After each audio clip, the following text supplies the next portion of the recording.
Hello, ladies and gentlemen. Haven't even said anything bad about Bishop yet. Why is this happening? This is the recap and review for the NCIS Season 12 premiere, 20 clicks. So many clicks. So we are straight down to business. We're right there in Russia. No dilly-dallying, no lollygagging, just murder. So the episode starts off with two Russian men asking themselves, what language should we speak in? And they're like, should we speak in Russian? Should we speak in Finnish? You know what, let's go with English, because the subtitle man has already threatened to quit 4 times this week. Really? I thought you guys were going to end up speaking Gaelic. So as soon as they mention Arya Swari's name, the ominous Israeli music just starts beginning to like ooze through the back of the speakers, but they're like, nope, not yet. It stays in the shadows for another day. So after the man says he has a deeply personal relationship with Gibbs, so passionately, so seductively, and so persistently I fear I might have accidentally clicked on the opening scene to a softcore porn, we end up with the theme song, the new and improved Season 12 theme song, which I have to admit is pretty bangin'. Because last year we had the Season 10 theme song, the choppy, weird Season 11 theme song, then we had the we need to throw Emily Wickersham in here and not make it obvious theme song. I thought this one just flowed together really nice. It had the elevator, and then, but poor Vance though, like, his little clip always has him just looking down from above like, please let me in. Just a bowl of porridge, sir, please, please. A single scene. So then Vance meets with Gibbs, and Vance is like, you need to go to Russia, and Gibbs is like, okay. And Vance is like, this could be nothing, or it could equate to a season premiere, and it's like, oh, of course. So then McGee and Tony end up like flipping for who has to go to Russia, and they're like, you need to help Kevin, he helped you put away Ajay Khan. You know who else helped you put away Ajay Khan? So they make it to Russia, and they rescue Kevin, and they're all on the plane, and they're laughing, and everything is okay, which is deeply concerning to me. So naturally they crash, and all Gibbs is thinking of is, damn, I should have saved that jerky. And so the team finds out, and Vance is like, we're not sitting tight. We're sitting loose.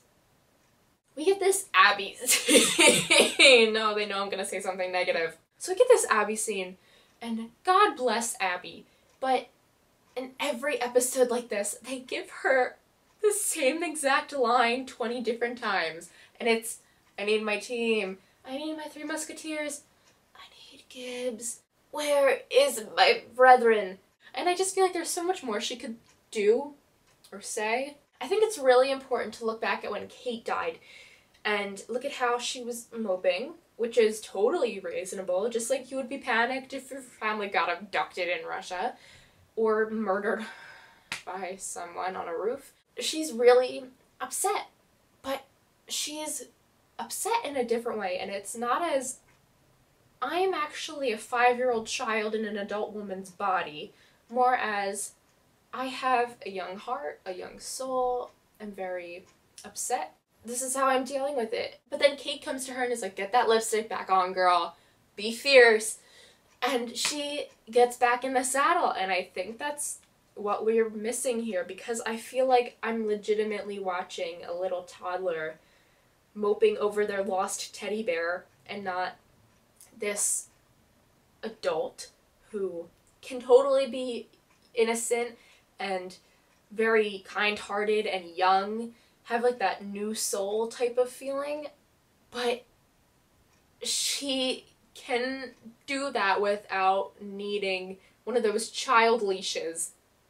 So we see the aftermath of the crash back in Russia, and the male pilot is dead, and the woman pilot is, oh, living on a prayer. And then before you know it, we're back in Abby's lab, and character development, Bishop does call Abby Abs, which is beautiful. I need a pocket Bishop, like someone to like reassure me when I'm panicky, because that's all my life. I'm just one big worrywart. How do these people have all these crazy friends? Like, I love my friends to death, but I can't call any of them and be like, hey, what's your national security detail standing? Can I use it? And so then the Russian people find the pilot, and she's sassy even as she's dying. A true hero. So then one of the Russians gets shot, and Gibbs kills him, and Kevin is like, I've never seen a person die before, and everyone's like, shut up, Kevin. Yeah, Kevin, screw you and your petty problems. Then there's a scene between Ducky and Vance. Ducky's like, I took the liberty of getting the body sent back. Vance is like, okay, good. And then Ducky's like, but wait, I also took that liberty and got that done as well. Performed the autopsy. I've taken that liberty as well. Okay, now let me just check my email and let me see if... But you see, I've taken that liberty as well. Why? Ugh, and then the woman dies, and I didn't know she was gonna die. I'm like, okay, obviously she'll make it, but she dies, and the soundtrack is incredible, and Gibbs is big, so nice, and it physically killed me. It was so amazing. This whole, like, there's this whole chunk of time where everything's just really amazing, like, everything's happening, like, this one's dying, they're plugging in the microchip, and the whole office is exploding, and it's the freaking coolest thing ever that's happening, and I was so enthralled, and it was wild. So the Russians catch up, and they get Kevin, and he's down on the job, and I'm becoming slowly more and more sure that that's the villain from The Fault in Our Stars. Everything's happening at once. So Kevin has a deep gash in his leg, and if the Hunger Games has taught me anything, it's either that it, 1, needs to be amputated, or 2, it will be saved by a merciful, miraculous budget cut in Kevin's favor.